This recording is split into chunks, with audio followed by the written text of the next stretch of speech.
الحمدللہ رب العالمین والصلاة والسلام علی سید المرسلین اما بعد۔ ایک بھائی نے ایسے جانور کی قربانی کے بارے میں سوال کیا ہے جو کہ خصی نہ ہو، تو گزارش یہ ہے کہ قربانی کا جانور خصی ہو تب بھی ٹھیک ہے اور خصی نہ ہو تو تب بھی ٹھیک ہے۔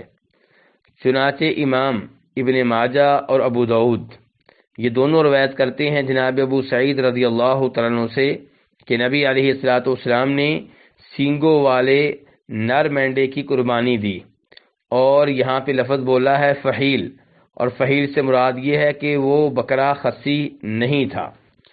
اور ایسے ہی آپ صلی اللہ علیہ وسلم کی دوسری حدیث میں جناب عائشہ رضی اللہ عنہا اور جناب ابو ہریرہ کہتے ہیں کہ نبی علیہ السلام 2 مینڈوں کی قربانی کیا کرتے تھے، اور وہ موٹے تازی ہوتے تھے، سینگوں والے ہوتے تھے اور خصی ہوتے تھے۔ اس حدیث کو بھی امام احمد اور امام ابن ماجہ وغیرہ نے روایت کیا ہے۔